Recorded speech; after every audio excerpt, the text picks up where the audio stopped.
Question 5 is from Councillor Gourlay to Councillor Cupit, please. Thank you, Chair. When will the Council reopen Bamford Clough, a byway within my division? That's how I like them, short and sweet. Thank you. Councillor Cupit. Chair, and thank you to Councillor Gourlay for your question. Excuse that I've got my back to you to pick up the microphone. I understand there are differing views on the future of this route from different organisations and representatives, both locally and nationally. As a result, it has been through a considerable legal process and will ultimately need a Cabinet member report and decision.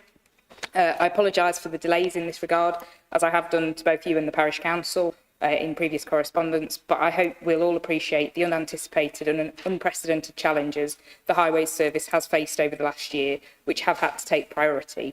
As we previously noted and discussed, it was also planned that any potential reopening would take place in better weather, which sadly doesn't seem to have been on our side this year, or even summer if there was one.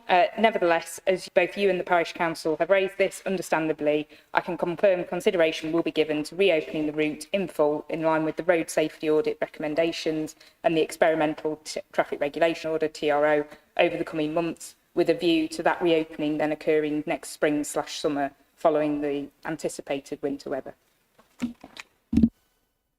Thank you. Councillor Gourlay, supplementary.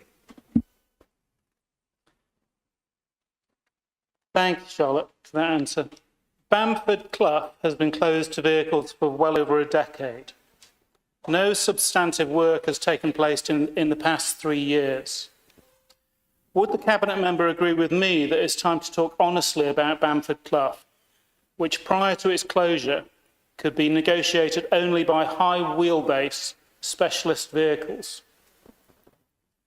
By tarmacking a narrow road with a greater than 1 in 3 gradient, which would now be accessible by every 17-year-old Ford Fiesta driver in Sheffield, Derbyshire County Council has created the steepest and most dangerous tarmacked road in England.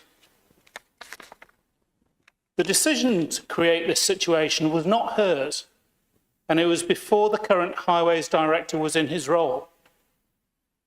It is long past time to take an honest approach to this road.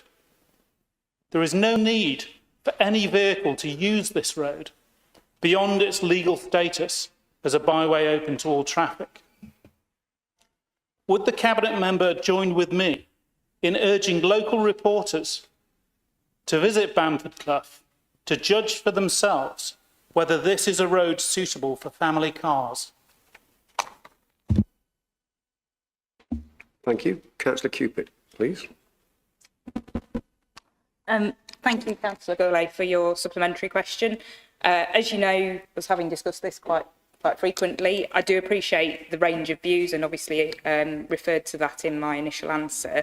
However, it isn't as easy as preventing access. As noted, there are representations from a wide range of groups, both locally and nationally, who want the road to be reopened to vehicular traffic. That was the reason behind the previous consultation on an experimental traffic regulation order for vehicles to be able to go just one way uphill. That is what will come forward as part of the Cabinet member decision, because any other alternative, such as trying to extinguish vehicular rights, again as discussed with yourself and the Parish Council, would need a full evidential and legal backing, because that would be a full legal process. And at the moment, the road safety audit recommendations, as I understand it, but again we'll consider it when it comes to Cabinet member decision in full and all the pros and cons, is that the road safety audit recommendations were that the road should reopen on a one-way uphill experimental traffic regulation order. So that is likely what will come forward, but I will of course consider all views when it does come to me. Thank you.